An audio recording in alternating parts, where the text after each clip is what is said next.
So let's start now because I think we have just crossed some 2 minutes. People will be joining. One of the speaker, Mr.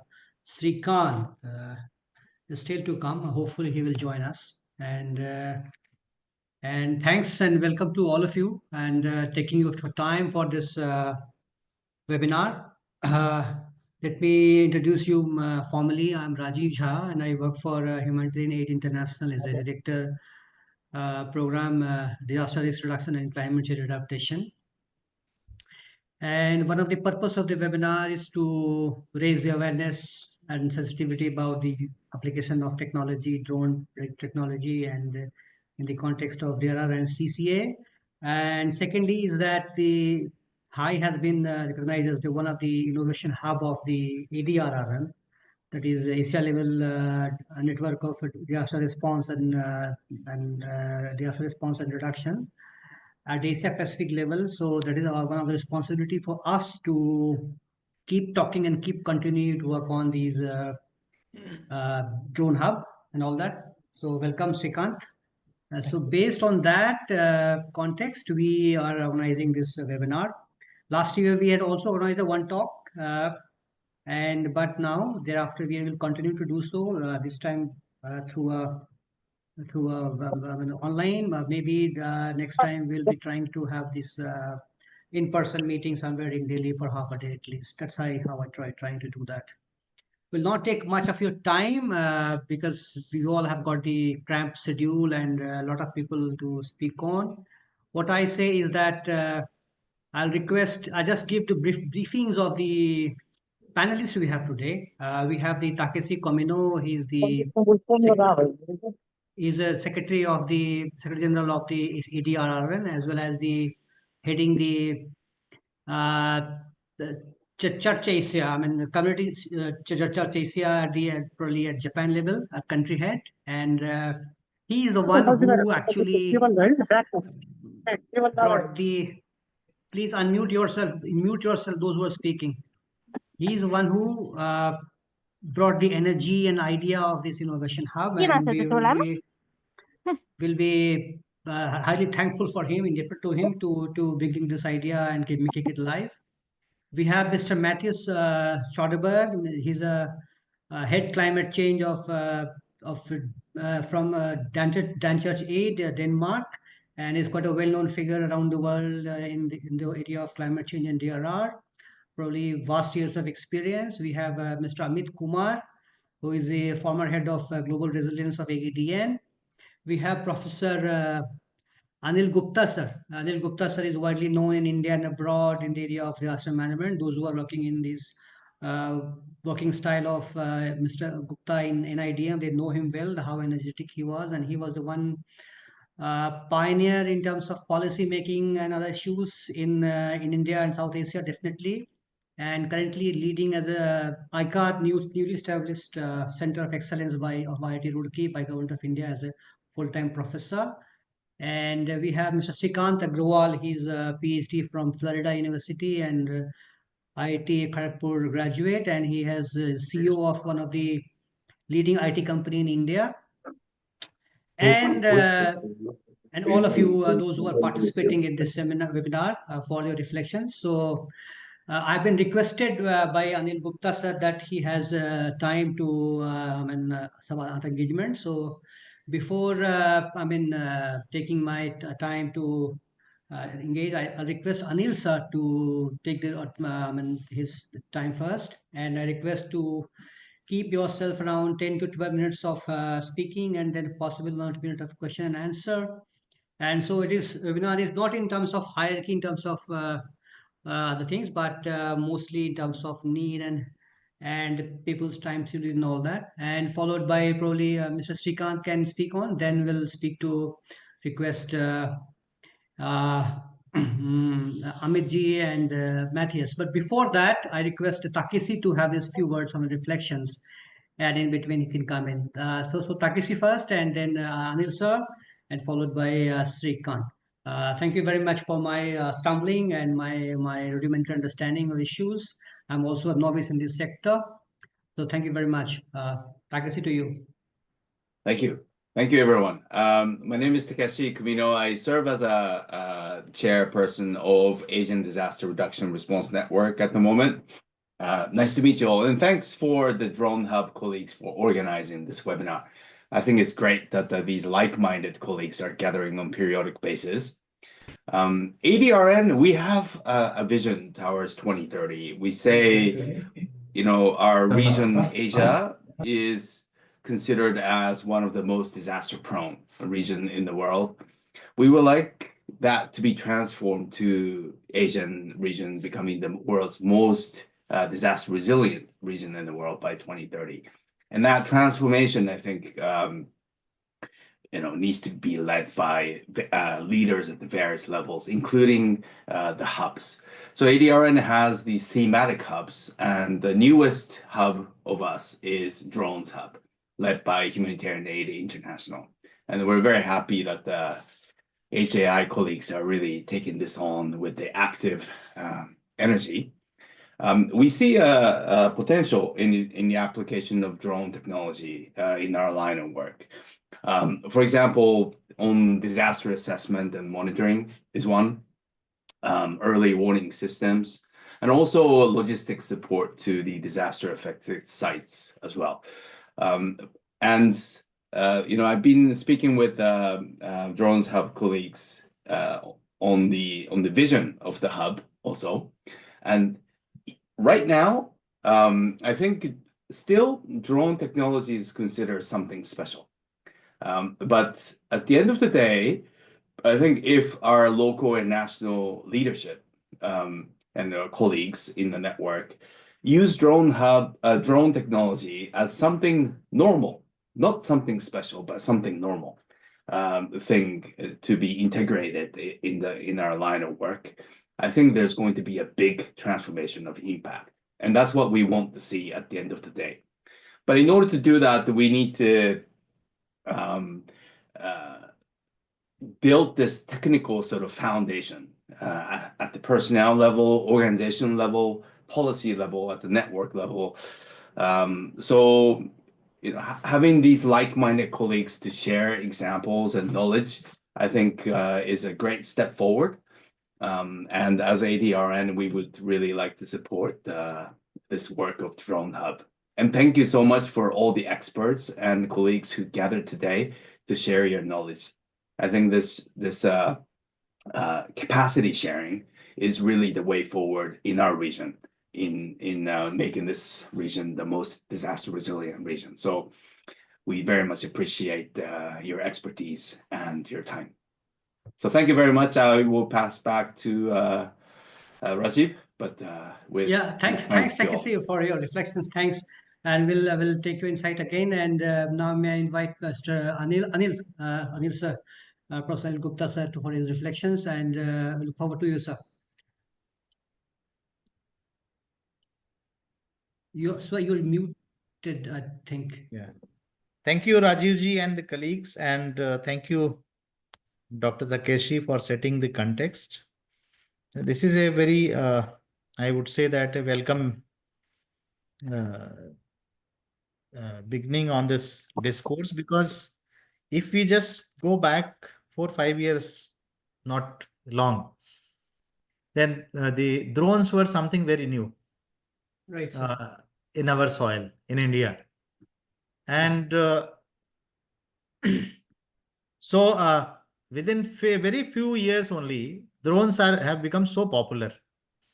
And the popularity of drone technology in India, for the knowledge of Mr. Takeshi, I don't know whether he has attended any Indian wedding or not. Now drones, you will find drones flying above our head in all the wedding functions, most of the wedding functions for photography. So how this technology has percolated our life in a very short span of time, that presents a very good opportunity that we optimize the benefits of drone technology in disaster management. And some of the critical areas Mr. Takeshi has also already mentioned. And what I see that the application of drone in some cases that we have to basically look into all the stages of disaster management.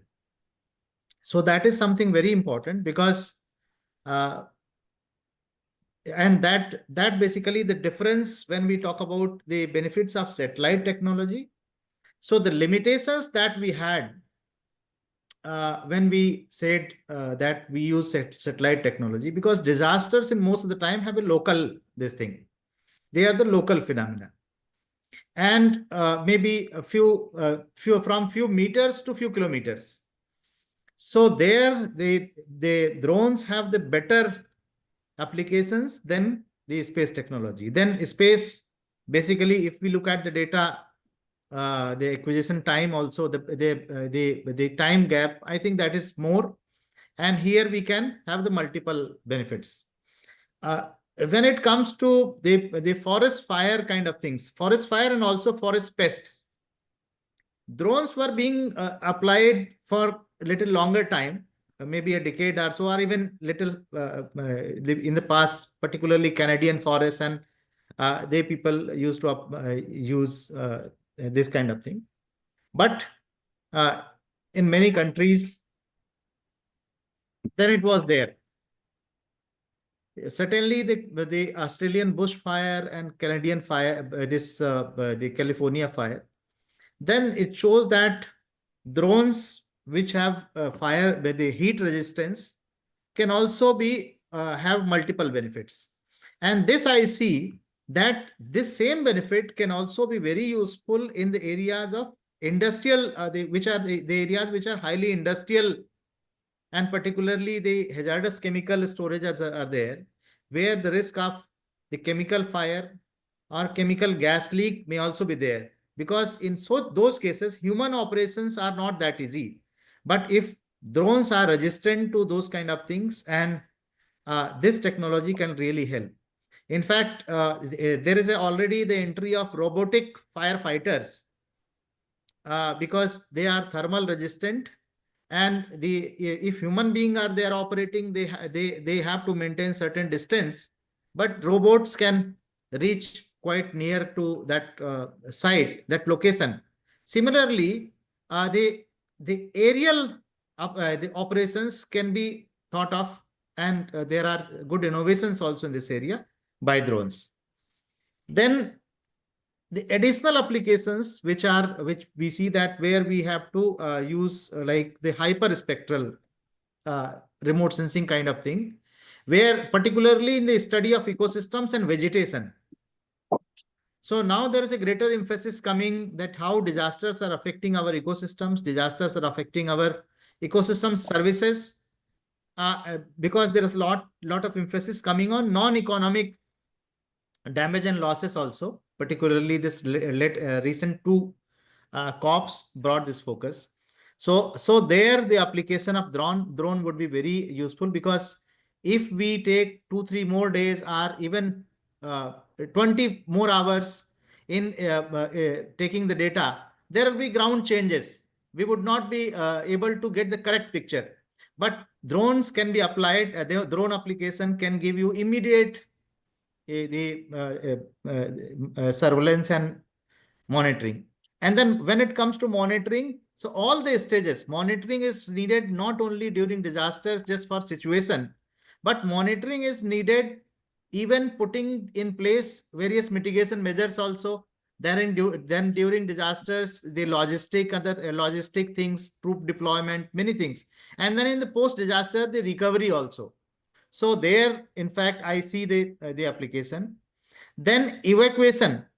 So this I was thinking that when we talking about the evacuation routes and evacuation planning, the application of drones to help this, but also in effective early warning system, particularly in the communities which are living in difficult the terrains and coastal areas. That is also coming to my mind. And one more thing I would like to refer that that is also a subject of discussion and maybe further interrogation. And innovations also, that now the focus is also, while we have been talking that now there are less human deaths and more economic losses because of infrastructure damage. But then also in our country, India, there are different kind of deaths which are avoidable deaths, particularly like deaths by drowning and road accidents. While those are not, those does not come under the direct ambit of disasters, but those are different type of disasters, which may say that lower order risk or something, but life loss is there. So can we think that this kind of application, so that we can spread awareness, we can warn people, like if there are elephant attack or man-animal conflicts, there are zone and situations are there. Can we warn people through dissemination of message? And last point I would like to mention that India is currently developing National Adaptation Plan to Climate Change, the first time. So my center has been designated as the anchoring institute by Government of India, Ministry of Environment, and we are leading for the disaster management and resilient infrastructure. So there, in fact, we are already discussing that how do we foresee the drone application in disaster management, different aspects in next 10 years. So what has been the experience till now, and what we foresee that 10 years, what shall be the advances? And just to share with the participants, in the room from where I am speaking, just below my room is the drone academy that my institute is establishing. And in the evening, when you come to my campus, you will find the drones flying in my campus.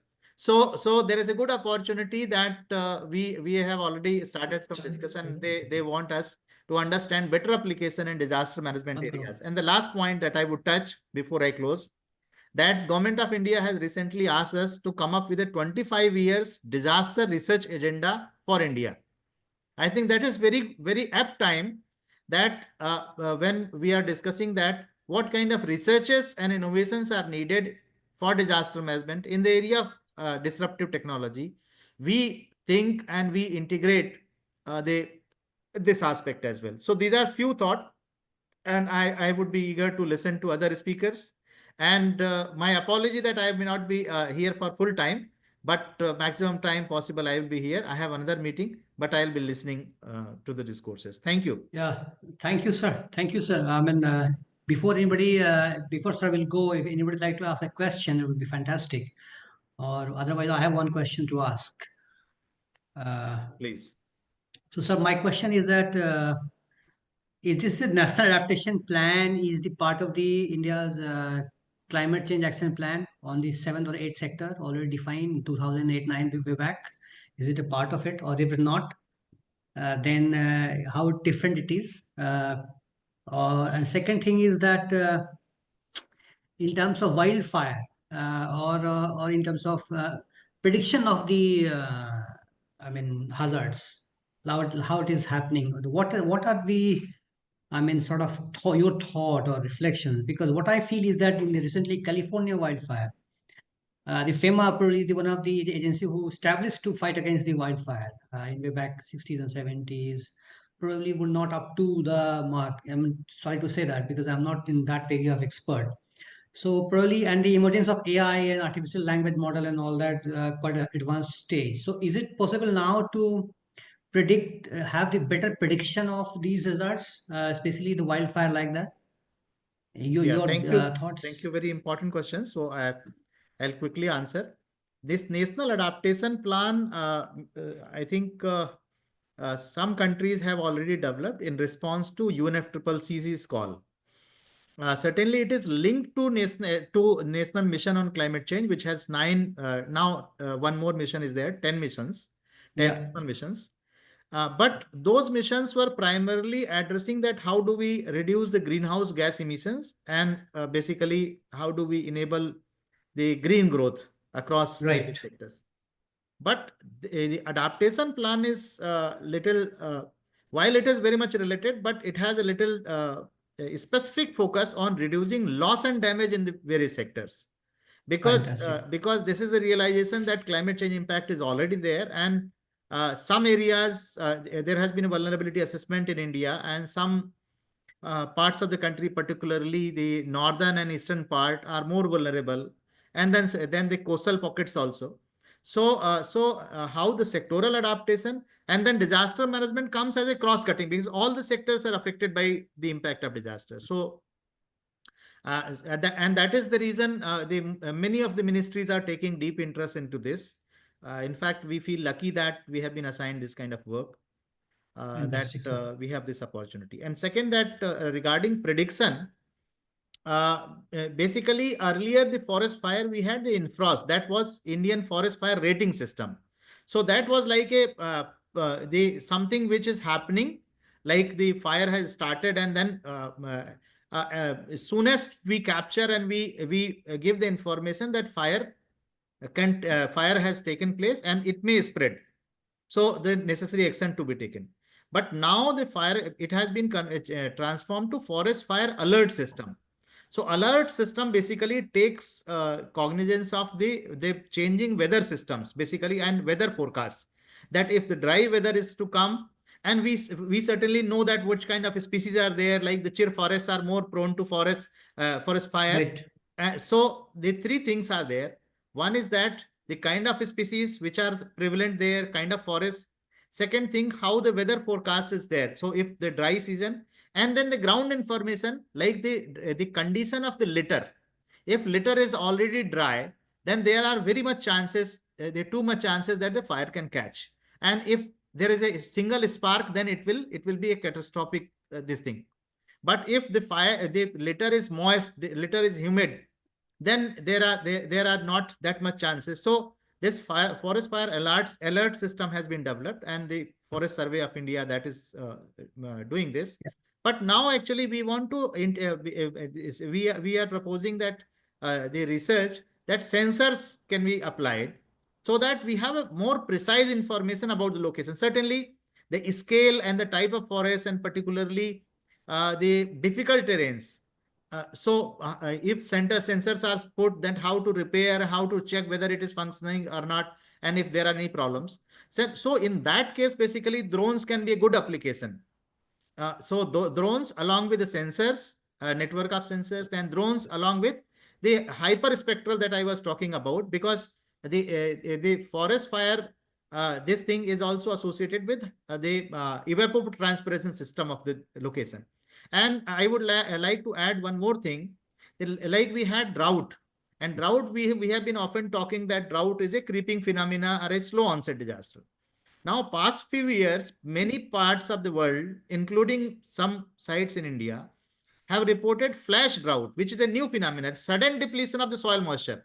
So that has a relationship with the fire risk also, because when there is a sudden depletion, so drones can help more effective monitoring, because there will be more frequent monitoring as compared to satellite-based monitoring. When you get the data, satellite data, then you have to process it, and then you have to develop map, and then you have to do NDVI and VCI, these kind of things. But here drones can immediately tell what is the change in the soil moisture condition, or what is the change in the evapotranspiration potential. And then if we have that model that by change, this much of change, so what is the risk level? So I think these are some certain things come to my mind. Yeah. Fantastic, sir. But one more thing, Mr. Takeshi has already raised his hand. So Takeshi, up to you. Yeah, just one point to HAI colleagues. There might be a few people in the waiting room, so if you can let them in for the organizer.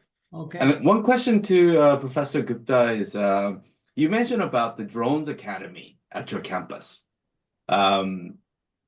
Is that sort of facility, can like external stakeholders also discuss about the potential collaboration with the Academy? Yes, we can discuss. And because this center, our center is the Integrated Center on Adaptation, DRRN, and Sustainability. So we can help facilitate this cooperation. And just to share, it's not linked. In fact, in our campus is going to have soon have a the hydrogen plant also. Because we will be starting research and training on hydrogen safety aspects also. So this campus we are promoting as a safety hub. So all kind of safety issues. So certainly we can discuss with the Drone Academy also. Fantastic, sir. Thank you, sir. Fantastic. Thank you. So now, may I request Srikant for his reflection. Srikant, I also request you to introduce yourself again, because you have recently joined as the CEO of the one IT company. And up to you now, Srikant. Thank you, Rajuji. Good afternoon, everyone. Myself, Srikant Agarwal. So, as Mr. Raju said, I have done my BTech from IIT KGP, did my master's and PhD from University of Florida. I have worked with NASA as my final research project as well. And I worked creating few companies. I established few companies over here as in India. And then right now I'm operating as CEO of a company which is a Canada-based company. So I've moved to Bangalore. Earlier I was operating from Delhi. Thank you so much. And thank you for inviting me and offering me a chance to share my perspective again today. Last time we had talked. And it is amazing to see, what Professor Gupta has shared is looking at in reality what is happening on the ground. It's amazing. What we talked about, generally we talk and discuss, but someone is already doing it, living it, breathing it day to day. That is amazing. This topic I'm very excited to talk about, because this is a subject both vital and personal. Because using drone and predictive technology to manage disasters, of course, with a focus on wildfire in California, that is a concern. So let's focus on, first of all, what happened in Southern California in this past month. So we know that on January 7th, two fierce wildfires, known as the Palisades and the Eaton Fire, raged through the region, fueled by relentless Santa Ana winds, which reached gusts of up to 100 miles per hour. And it compounded by prolonged drought. Fire turned into a perfect storm. Within a week, we had 40,000 acres burned, more than 12,000 homes and businesses were destroyed. And tragically, at least 28 lives were lost. And over 100,000 residents had to flee, leaving behind a landscape that changed forever. So yeah, we know that fact. Now this disaster, which happened in Los Angeles, it strikes particularly close to my heart, because I have lived and worked in Los Angeles for more than 7 years. So I have roamed the streets. I had a great time over there, and with so many unforgettable experiences I had. I loved roaming the city. I loved connecting with diverse people. I dedicated many hours of community and volunteer services. So I have many fond.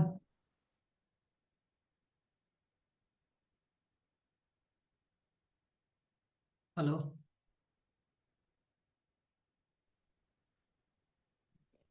I'm sorry, am I still there? Yeah, you're there. Oh, okay. Yeah, you're there. Connection is a little bit unstable over here. So yeah, I was talking about, LA, which is very close to my heart. Done so many activities over there. So it has changed, completely changed. I was looking at it, and I was looking at those landscapes. They are gone forever. May not be forever. California people are very, very tough. They are real fighter. But the places now bear the scars of these raging fires. So it is profoundly disheartening to witness such devastation in a city that meant, or it still means so much to me. In the last panel discussion, I had highlighted several global examples where technology had saved lives, from Indonesia's this advanced tsunami warning system to drones in Fukushima and AI-driven social media analytics in the Mexico earthquake. These examples and few others, collectively, they illustrated how technology could empower emergency responses across diverse scenarios. So today, I want to focus on how predictive technology and drones are specifically effective for anticipatory action in wildfire management. So here are some of the new compelling insights. So first comes, which is, of course, the California wildfire predictive model, which is Firecast. Fantastic. So Firecast is an AI tool which has demonstrated up to 85% accuracy in forecasting wildfire spread by historical data, wind patterns, and satellite imagery. This allows fire management agencies to pre-position resources, potentially reducing property damage by 20 to 30%. And as mentioned by Professor Gupta, this Australia's bushfire, which happened in 2019-20. So there are drones equipped with thermal cameras and AI analytics provided real-time mapping of active fire fronts. Now, their data improved the accuracy of evacuation alerts by around 30%, ensuring that residents receive timely warnings. Then next comes this pilot project initiative, which happened in Spain for early warning in 2020. This was about integrating drone surveillance with predictive AI, which allowed authority to issue early warnings up to 4 hours before a wildfire reached residential areas, cutting response time by approximately 25%. And we know that every minute counts, right? So next is this pilot program, again developed by US in 2020. This pilot program combined drone imagery with machine learning and achieved 80% accuracy in predicting wildfire movement, which led to a reduction in average response time by around 35%. Meaning what? Critical resources reach the scenes faster. And there was another research and pilot studies that was done in 21. It was about enhanced resource allocation. Now, this is about merging real-time drone data with AI analytics, which has shown to boost resource allocation efficiency by roughly 20%. This integration ensures that the right resources are deployed to the most critical areas quickly. So reflecting on all these examples and insights, I couldn't help but ask, could such technologies have made a difference during this LA fire? Could predictive AI have identified high-risk zones earlier? Or might drones have mapped evacuation routes in real time to give firefighters a crucial edge? Yeah? These aren't just technical questions which I'm asking. I mean, they are essential for shaping how we respond to future disasters. I mean, I would like to know why California's predictive wildfire model, this Firecast, which I had earlier mentioned, was not a success. Now, of course, this model, predictive model like Firecast, they are promising in nature, but they are not foolproof. As Mr. Raju was asking, that what can be done where there is a model? Yes, but there is a catch. Their effectiveness depends on factors such as real-time data quality, proper integration into emergency response protocols, and the inherent unpredictability of extreme events. So in this event of 7 January wildfire, I'm saying there might have been conditions which we already know, rapidly shifting winds, or this unexpected ignition points. There were several at that time. So those might have exceeded its predictive capacity. And additionally, if the model wasn't fully integrated into operational decision-making, its potential impact might not have been realized. These challenges highlight the need for continuous improvement and better integration for predictive tools with on-ground response efforts. So finally, I'd like to conclude by saying I firmly believe that integrating drone and predictive technology is not just an option, but a necessity in modern wildfire management. The Los Angeles wildfire has shown us the devastating impact of delayed response, but it also highlights the promise of these innovations.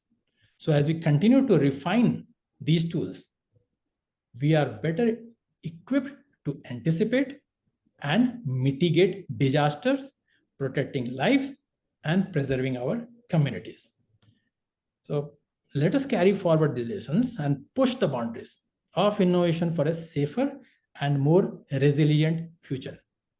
that is all I would like to say. Thank you so much for giving me the time and the platform. Yeah, I look forward to other perspectives. Thank you, Srikant. I'm always delighted to hear your perspective, and it is again fascinating. Your accounts are fascinating. Again, somebody will ask a question. I'll ask my question to you first. Sure. Not on terms of the technology, you were smart on it. How about the human failure? All these predicting the wildfire and all that, very basic fundamental things. But because when I was preparing for this webinar, I was going to some literature, and I found out that 7 or 8 years ago, the governor of California wanted to curb the illegal or constructions of real estate within the in the forest of the California. But the real builder lobbied hard and stopped it.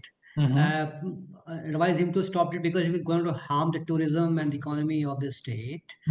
And now the same California governor, maybe different person, has claimed $40 billion of federal aid agency from federal aid to restore the infrastructure lost by the California. So who is to blame for these kind of basic common fundamental judgmental error? Who is to blame for? I mean, where the technology lies? I mean, that's the question. If anybody can answer it.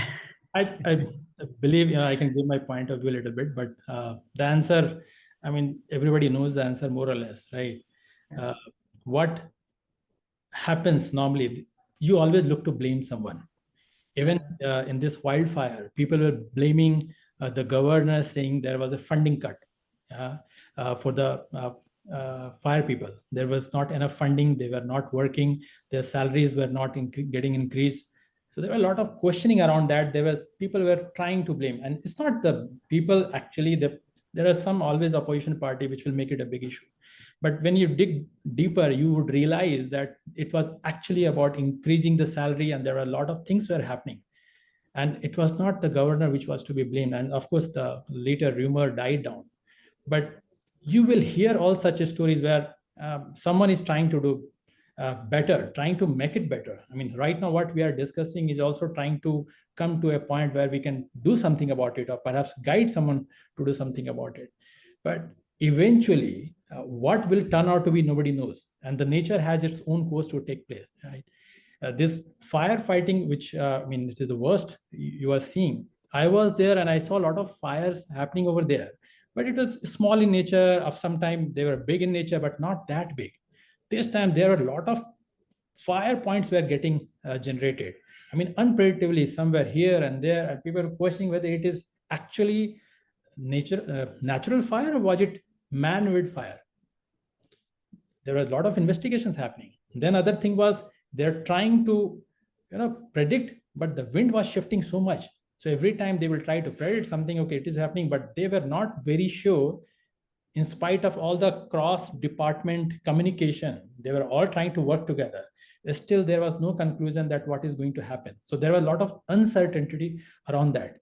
So yes, I mean, we can always look to blame someone, but nature is very, very unpredictable at times. So we need to make the model better with the help of AI. Prediction is not foolproof, as I had mentioned. It's not 100%. So whatever we can come close to, making it better and better. Right now, what Professor Gupta is doing with his drone, I mean, that is what we need to experiment more, not just theoretical. And that way, perhaps not just historical data, but predictive model would be much better. And that's what I'll say. Thank you. Thank you.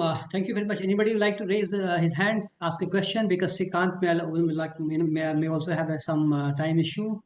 Or before that, I also request now, before I go to Mattias Soderberg for his comments, I request my CEO Sudhanshu Shekhar Singh to have his reflection in 1 or 2 minutes before he catch the plane, I mean, today or some other meeting. So Sudhanshu sir, if you wish to, if you can reflect your point of view.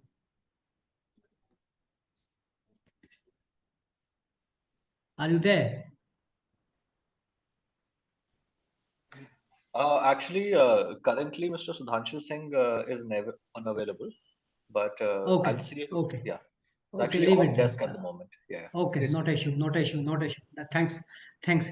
Then I'll request Mr. Mattias Soderberg for his reflection, and let me tell you about the story behind how I approached Mattias. I happen to be one of the participant in the COP29 meeting that's recently concluded in Baku, Azerbaijan, and first time I got to meet him, and since then I'm following him. And he's the head of climate change of DRRN CC of Denmark, DanChurchAid, and also part of the Denmark government in probably on foreign council relationship, and also quite active member in Act Alliance, co-chair of Climate Justice Forum, and so many things. He's quite well spoken, well read, and quite a vast experienced person on the impact of climate change in DRR. So, Matt, it's up to you now for your look forward to you. Thank you, and thanks a lot for inviting me to this event. I think it's really important, and I'm really happy that that you're putting a focus on wildfires and the need for managing them. I should just make clear as well that I'm not representing the government of Denmark. I'm just in the Council of Development Policy, which is the sort of the board of Danida. But I'm working in an NGO, and we are working a lot with addressing the effects of climate change on the ground. So in that way, this webinar is really important for our work as well. When it comes to climate change, because this is where I have my focus, we should be aware that it's an evolving process, and it's what we see today is not what we will see tomorrow. And this is one of the big challenges with climate change. We don't really know how it evolves. We know that there are tipping points, which means that there can be quite drastic changes coming, and this will also have an impact on our possibility to address future effects of climate change. We also know science has made it very clear that wildfires are linked to climate change, and it's related both to increased heat and droughts and winds, and as also already been mentioned, it's not so predictable all the time. And because of the changes in the climate, because of the increasing global warming, we need also to know that we can expect more wildfires in the future. Actually, global predictions say that wildfires globally will increase with 14% just until 2030, and with 30% until 2050. And this is one of the things I really want to stress. We need to learn more about the wildfires. We need to learn more about the risks, and we need to learn more about how to handle them. One part of this follow-up action, you can say, is to have early warning systems, so that we can make forecasts about the changing weather, so that we can be ready when fires are starting. And this is also where technology and drones, for example, can play really an important role. There are hope, of course, and wildfires can, to some extent, at least be mitigated. At least if we can prepare ourselves in different ways. We can make preventive landscaping, making sure that our areas are not as vulnerable when the fires are coming. We may not be able to hinder that they are coming, but at least make sure that we can handle them in a better way. For example, with better technologies and better strategic actions. We also need to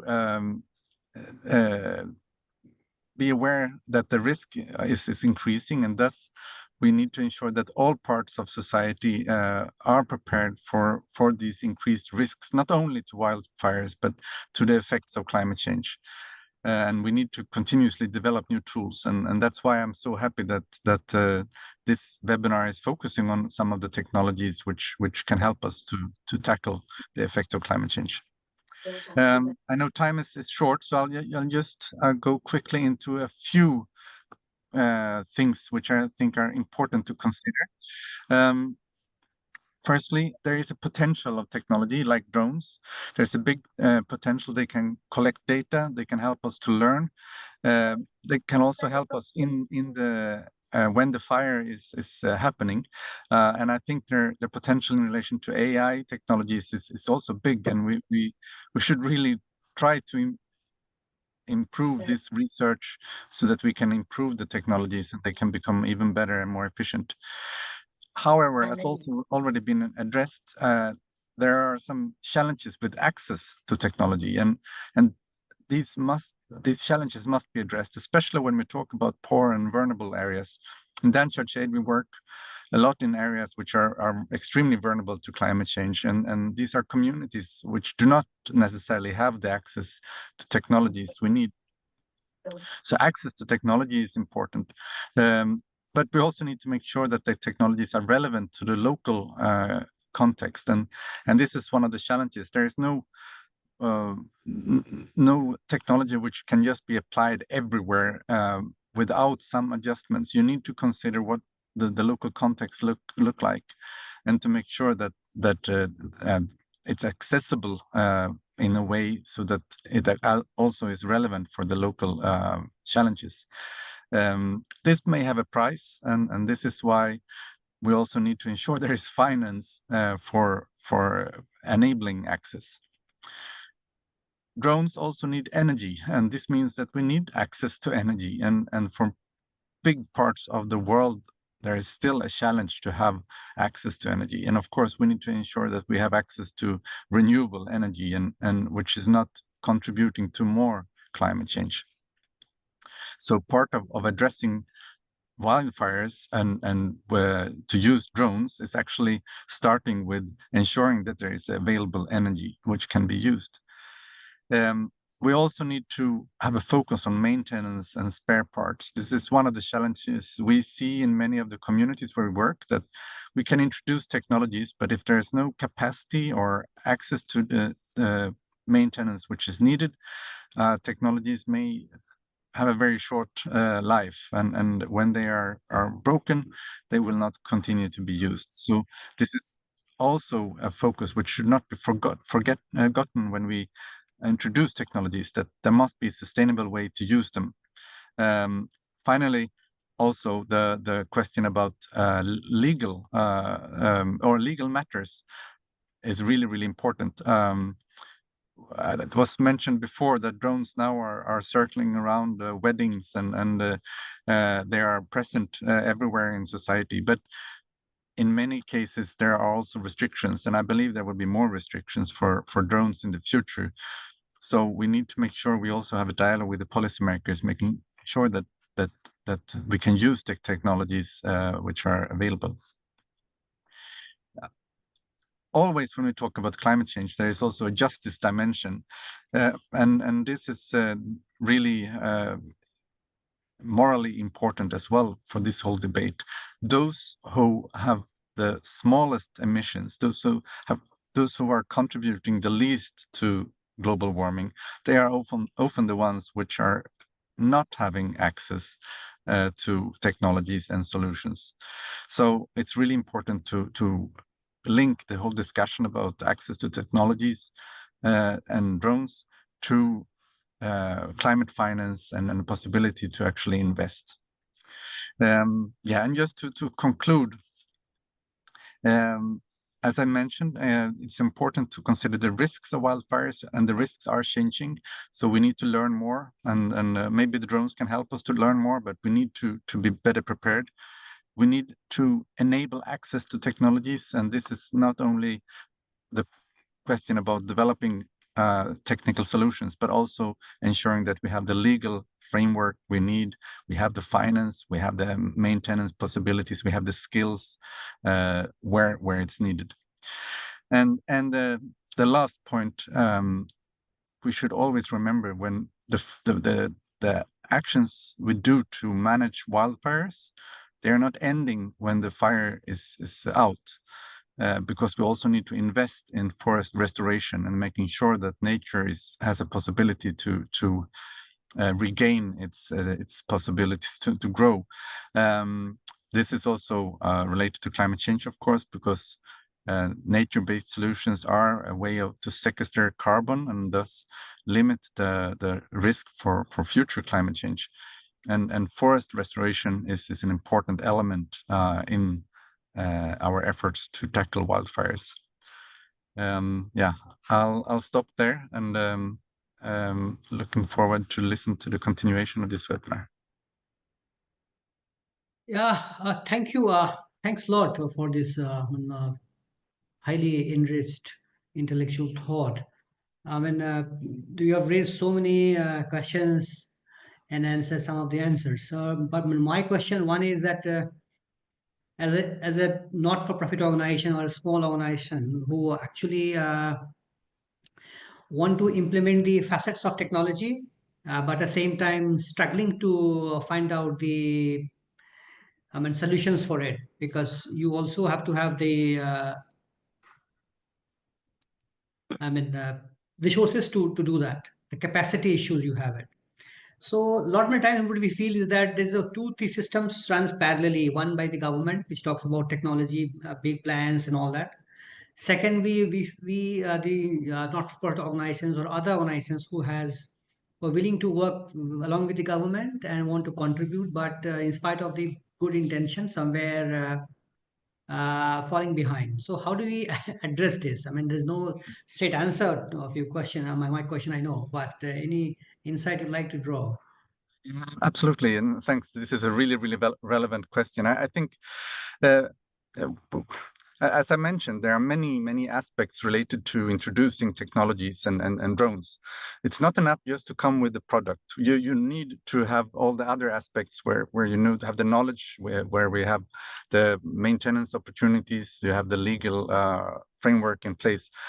And to do this as a small NGO or a small actor is not really realistic, because there are so many different tasks in different areas. So we need to collaborate, and this is also one sort of basic element in addressing these kind of challenges, is to collaborate and to work in partnerships. In DanChurchAid, we always try to look for opportunities for different types of partnerships where we work with different actors. So maybe you include the private sector who have the technological solution. Maybe you include the local authorities who can provide the legal frameworks, and of course you include the local community who will benefit from the actions. So by making these multi-stakeholder partnerships, you can hopefully find both the funding, but even more important, all the different elements to make sure they are addressed. Yeah, thanks. Anyone like to raise his hand with question? Because Mattias will not, you will come to see often. So I request, somebody to please, you can.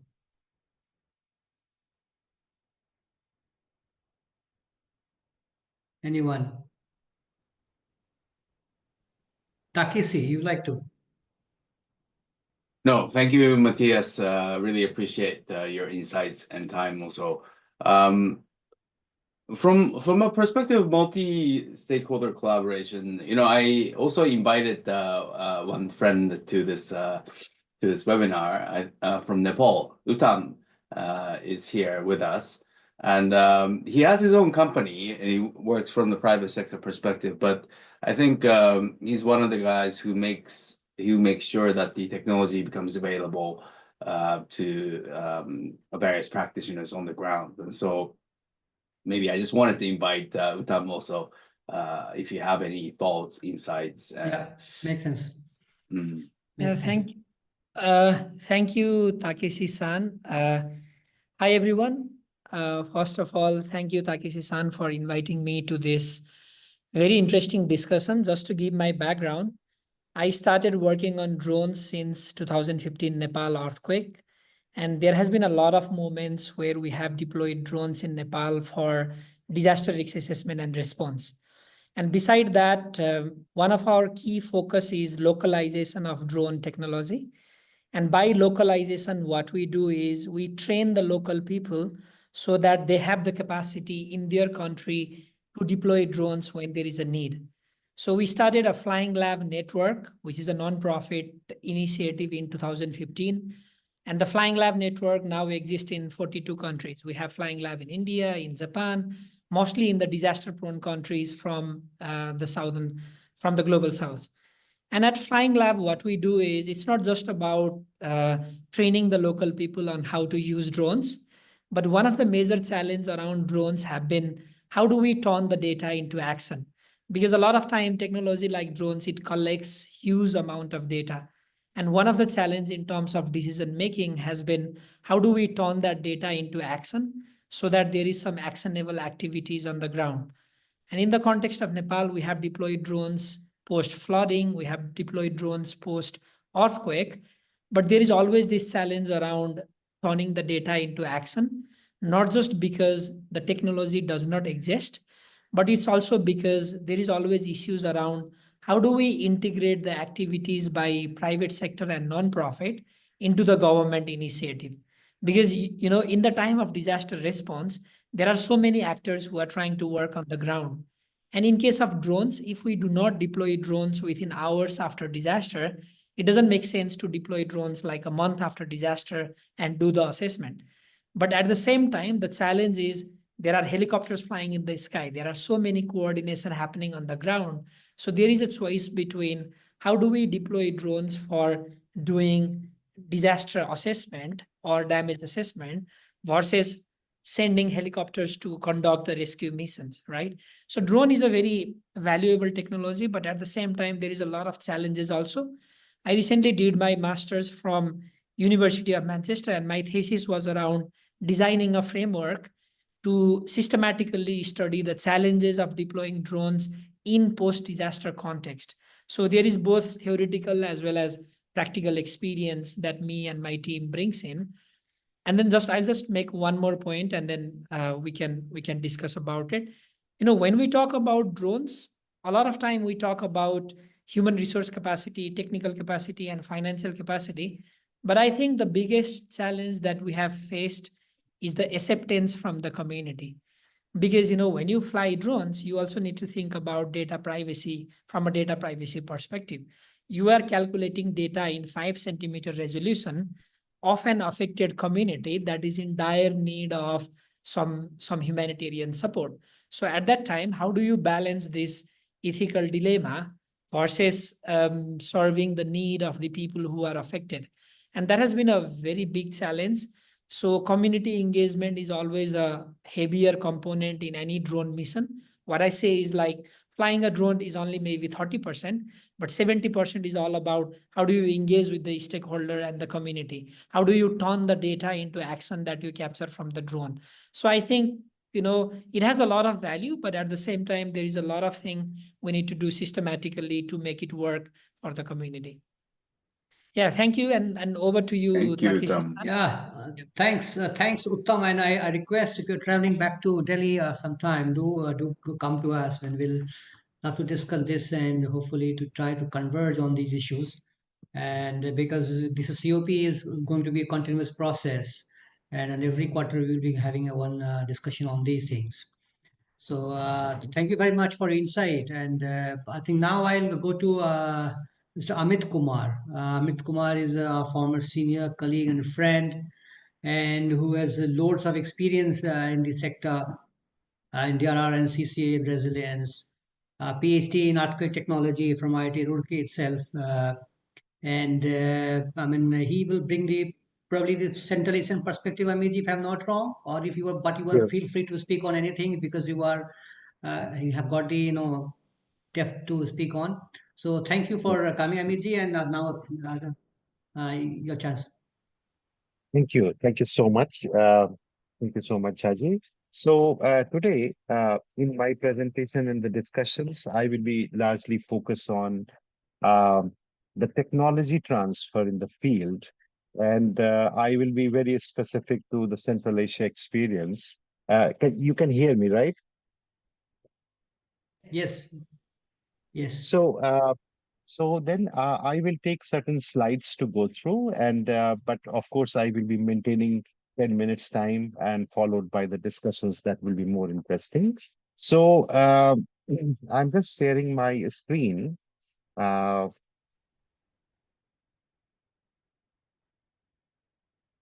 Yes, now I think everybody can see that. Can you see the screen? Yes, thank you. Thank you. So, in my presentation, I will be talking about the predictive models for effective emergency response. And already regarding the cutting edge technologies that we have discussed, and so some of the issues have been shared.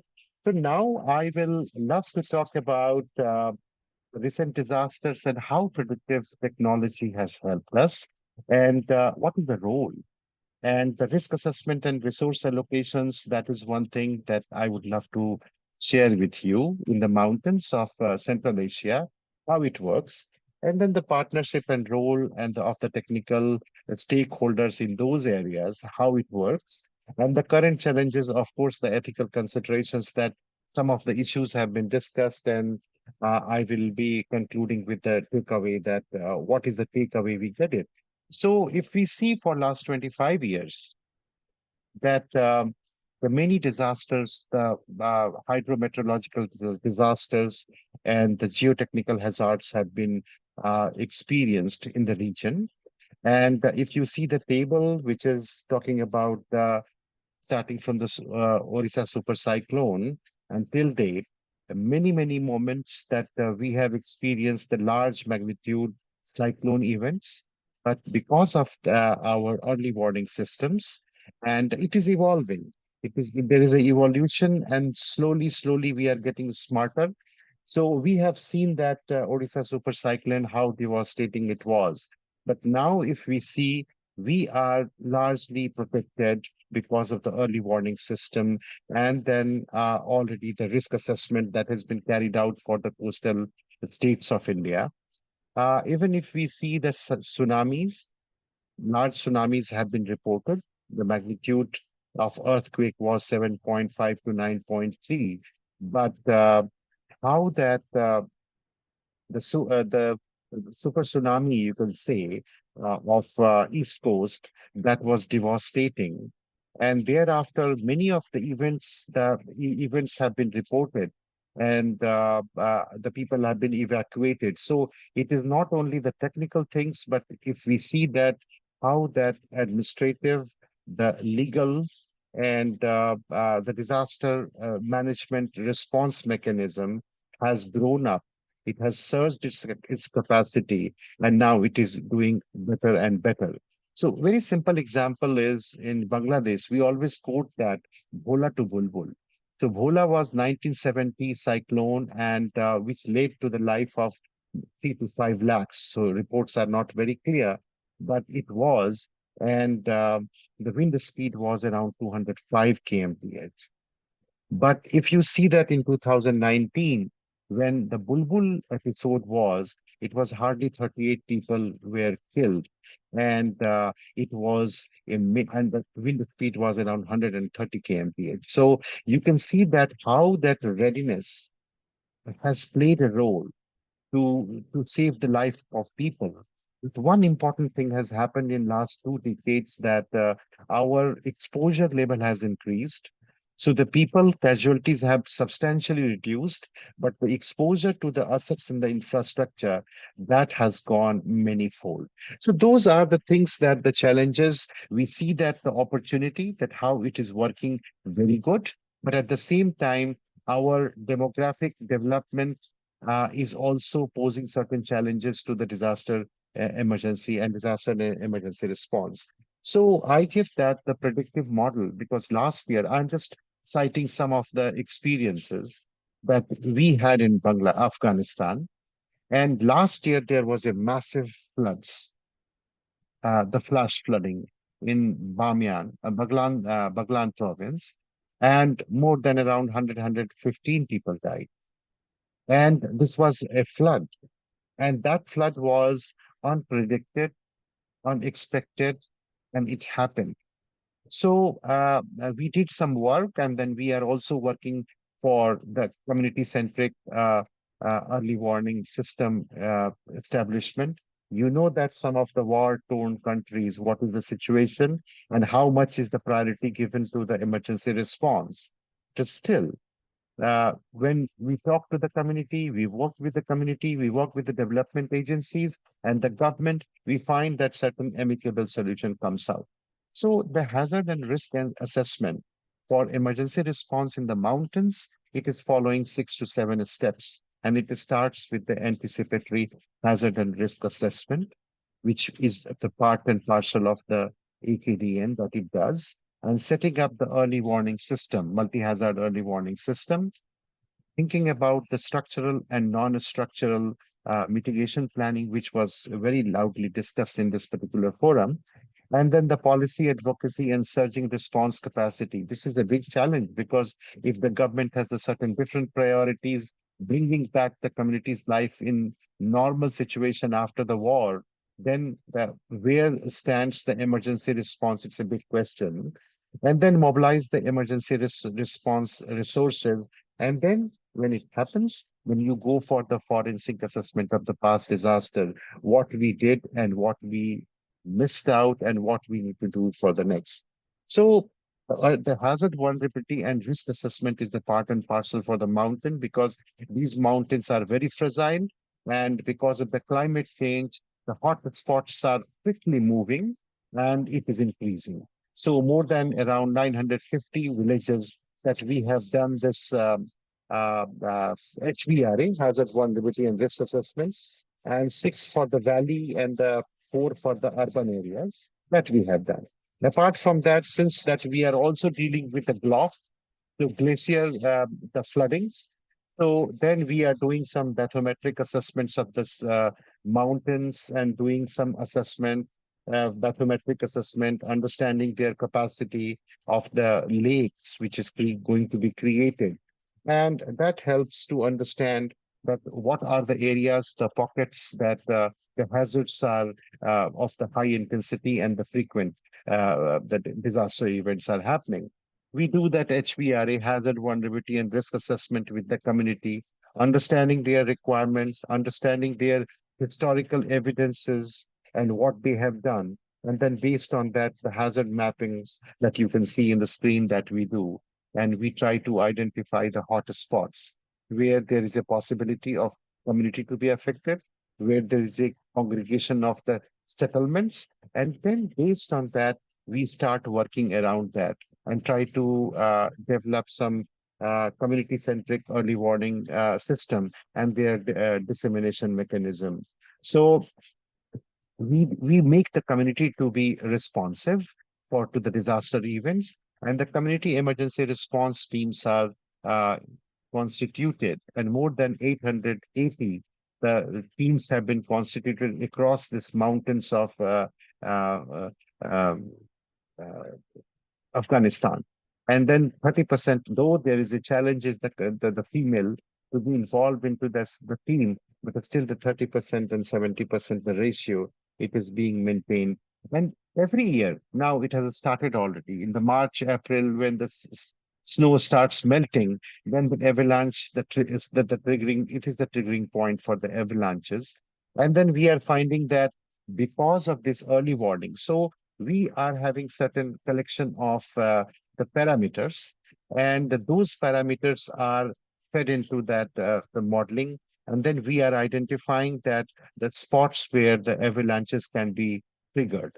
And then we are talking to the community and trying to make them understand that it may happen and they should be ready. And this is the way that I mean to say that every year we are finding that we are saving thousands of people's of life because of their readiness and anticipatory risk assessment and early warning dissemination system. So you can see that how the village awareness is done, community is participating, and then trying to understand the importance of their coming together and trying to be responsive to it.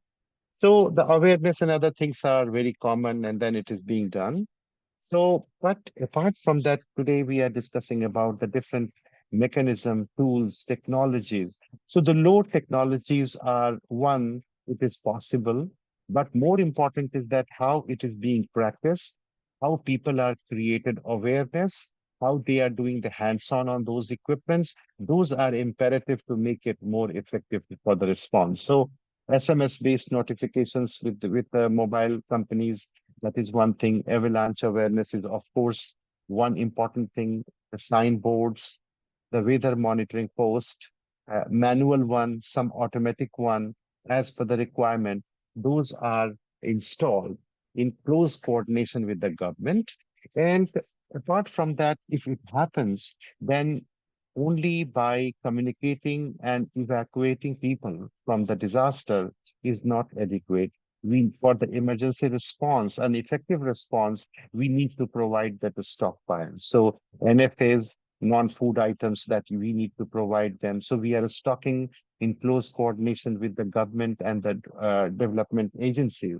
And you can see that how community is getting ready. It is decentralized stockpiling, where the community can go and collect that life-saving items or the non-food items for their instant relief. So these are the basic the pictures I'm showing you in the mountains and the very remote areas. Those are constructed and equipped so that the community can get that immediate relief from there. Community, so the Kodan, Thuraya, VSAT, these are the different equipments. Those are the part and parcel of the communication system, and it is provided. And institutional preparedness is also very important, because if the government is not being taken together, then there will be certain problems in terms of coordination and reaching to the affected people. So the institutional preparedness is also very important. The school safety programs, more than 24 million to 2 million people have been given that Shakeout campaign. And you can see that the team is there, and then they are working they are local people, and they are well equipped with that. So apart from not only that early warning, you have to go for non-structural mitigation, where the retaining walls, the protection walls, and all these things you have to give. Tree plantation is nature-based solutions you have to provide. So these are the ways by which we are combining non-structural and structural measures to make it more fortified emergency response mechanism. And then the partnership, all that the partnership is very important for effective response, and also the predictive system.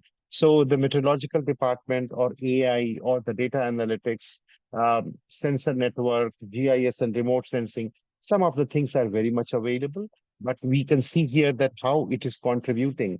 And sometimes we don't have those particular facilities in Afghanistan, but of course, with that, our network agencies in other countries, we are getting the continuous support for the technology development and technology transfer to the community.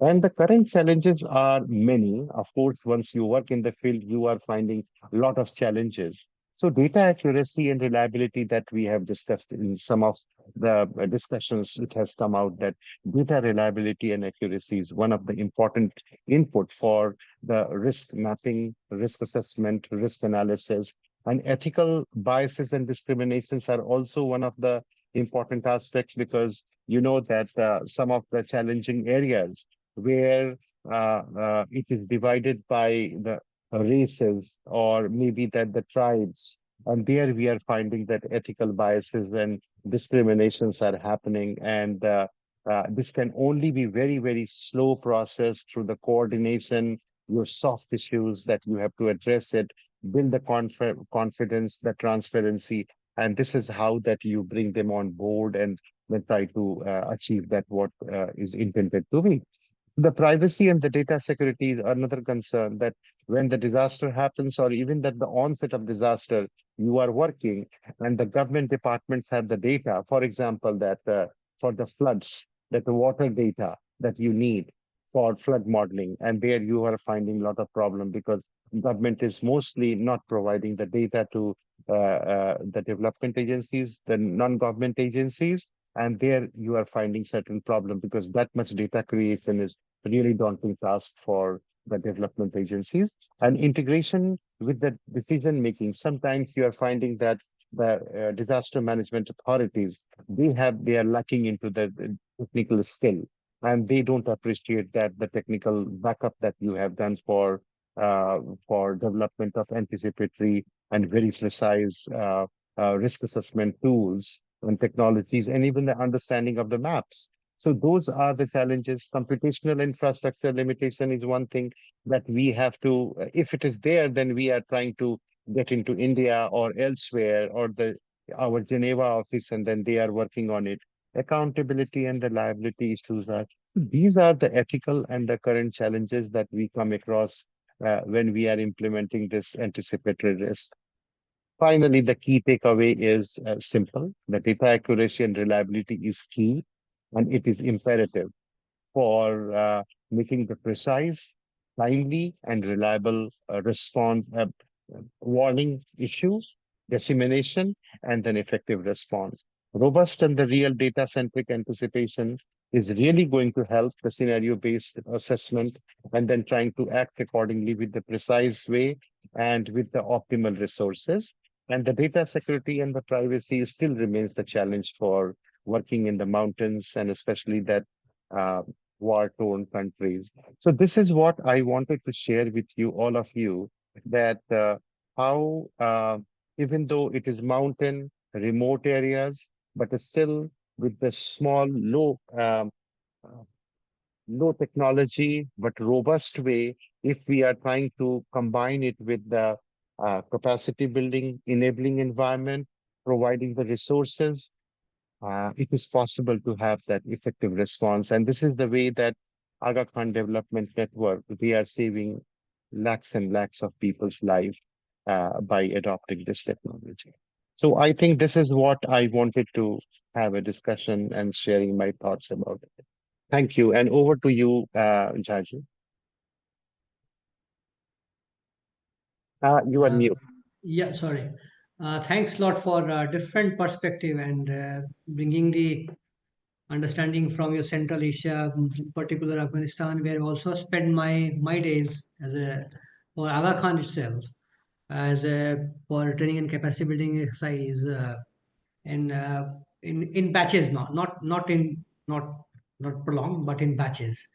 So thanks very much for your deep insight and deep knowledge you brought in.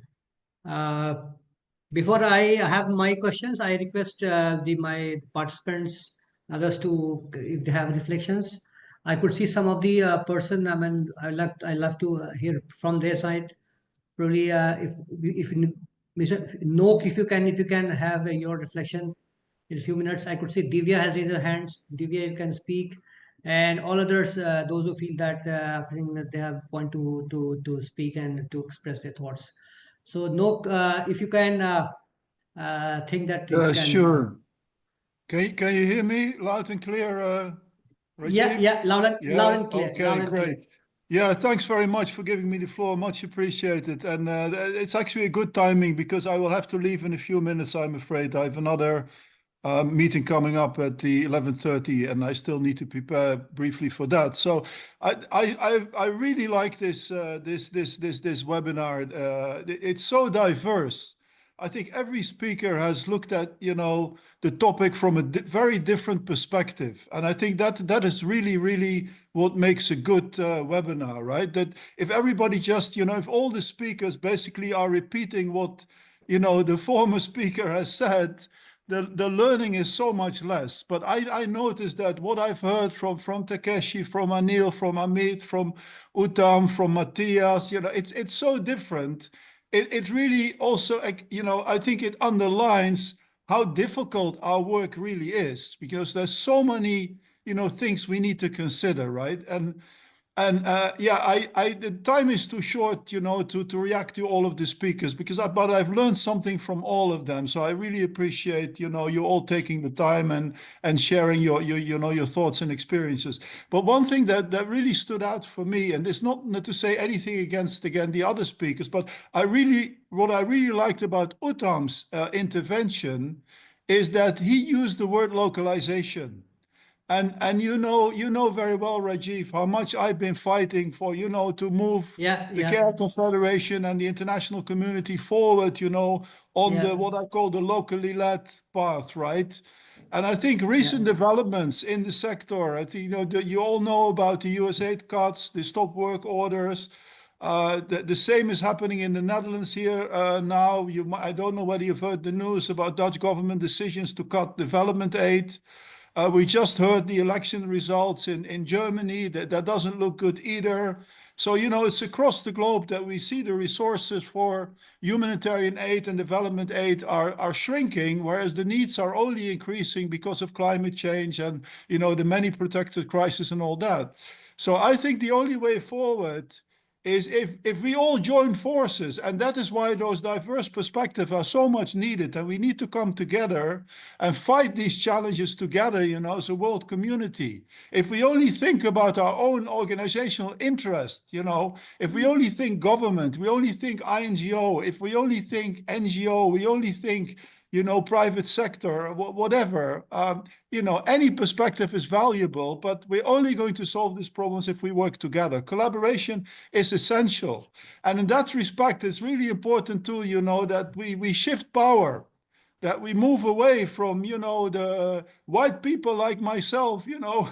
I always said I'm a bit handicapped because I'm white, I'm a man, I'm old, I'm gray, I have all the wrong assets really.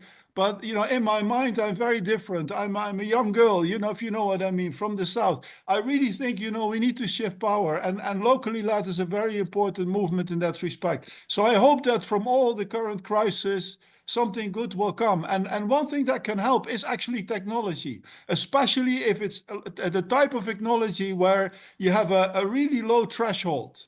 And that is why I like, Uttam's mentioning that as well, working with the communities that they can make use of that technology.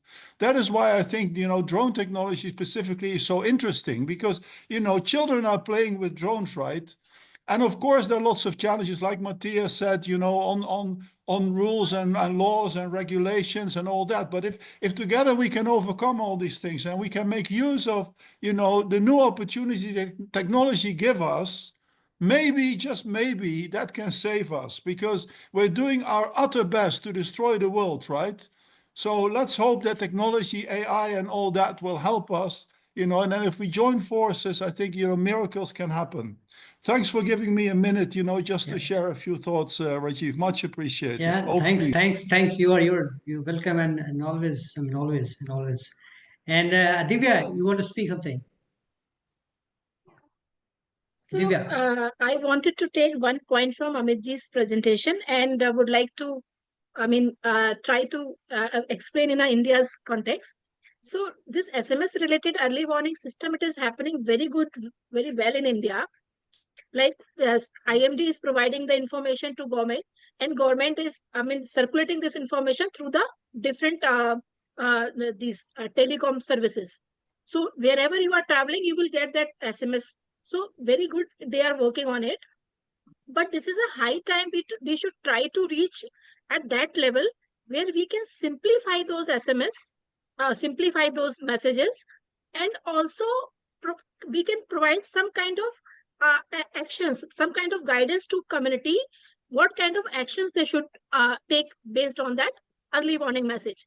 Like that particular message can be different for me, can be different for my child, and can be different for a farmer, and can be different for a school authority who has to open the school and call children to attend the school.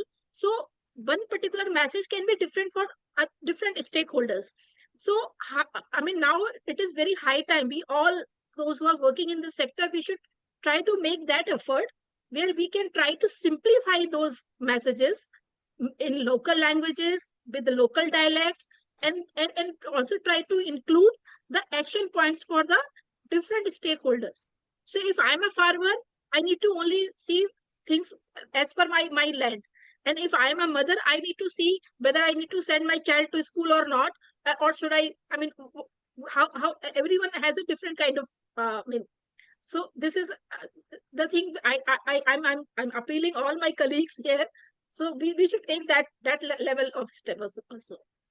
Yeah, thank you. And before we conclude, I have 5 minutes to go, 4 minutes to go, now 3 minutes to go. But before it goes, I request Amitji, Takeshi, Mattias, Anil sir, and Srikant to have at least one word or a one sentence before we conclude about the summarization of your thoughts, what they can add on. I mean, just 1 minute or one sentence.